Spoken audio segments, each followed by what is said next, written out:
Hey everybody, Eagle Run 23 here. We are continuing our water series this month of June. We're talking about prepper things, and I had a little bit more content on the water video, and it made the video a little bit too long. So in this video today, we're going to go over some of the most frequently asked questions in regards to water storage. But before we get into the video, make sure you are signed up for our giveaway. I'm giving away a Fax and Barrel in the caliber of your choice. It doesn't have to be one of these. These are some that I have builds for, but you could choose an 8.6 blackout. This is a 9mm that has this flash hider that is a part of the barrel. Kind of cool. Looking forward to building on that. And then you also get a polymer lower receiver, 80% of course, and that is from Tennessee Arms. All right, let's get into the video. Okay, so I spent some time on Google and I've tried to track down the most commonly asked questions. I didn't have time to put a poll out for you guys, so I kind of just used the power of Google and I found the top 5 or 6 most commonly asked questions about water storage. And the first one on the list, we kind of already talked about, do I need to rotate my water every year?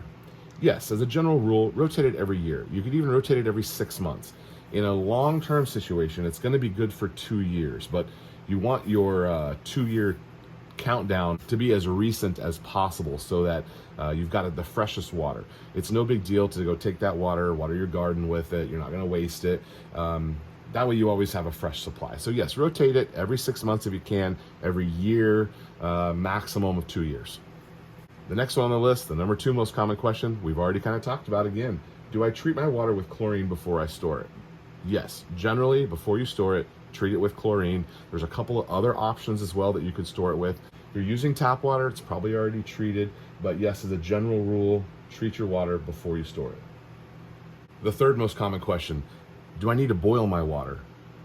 It was about a year ago here in Texas, we had a boil alert come out for us in part of the Metroplex here in North Texas.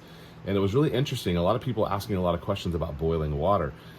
If you can filter your water and then boil it, that's the best solution. Many of our filters can pick up some of the bacteria as well, but some of those things are too small and they go through filters, thus the reason to boil it. So if you have any reason to believe that your water could be contaminated, or if it's stagnant water, if it's from a lake that's not turning over very quickly, you're going to want to boil it just to be safe. So stored water, does it taste funny? Yes, I have drink water that is 1 year and 2 year old. Those are some tests that I did pre-YouTube. Maybe we should reevaluate some of those things and do those again. If you want to see a long-term water test, we'll get the ball rolling on that. I've got some stuff that is probably already built out a little bit that we could try and taste. It's going to taste flat, and that's mostly because it doesn't have the oxygen in it that it normally does. You can kind of fix that by just kind of shaking up the water bottle. It'll add a little bit of oxygen to it.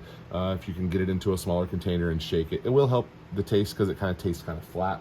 And then some of the iodine and stuff like that, the chlorine, it does impart a little bit of a taste, but we know that those things are relatively safe to use, and the small quantity that you're ingesting isn't going to hurt you. There's a question about how do I store my water in plastic containers, and one thing that I think that a lot of us might miss is that you need to store your plastic water, your 55-gallon drums, any of your smaller water. Don't store them directly on the concrete.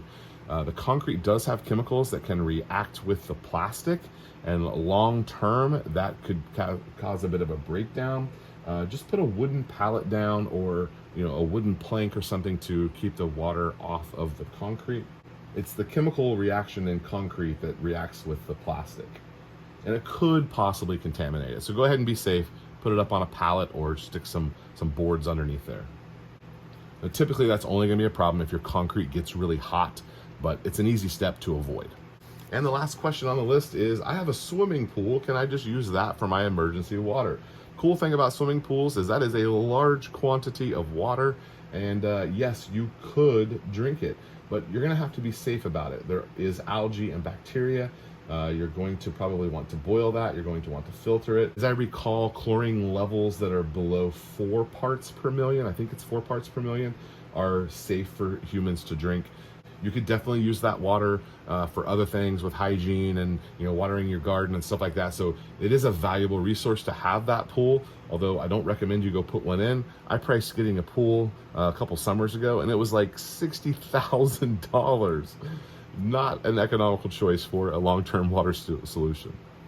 Some of the pools nowadays are also saltwater pools, and so that's a little bit tricky as well. The saltwater presents a little bit of a different problem versus the chlorine treatment.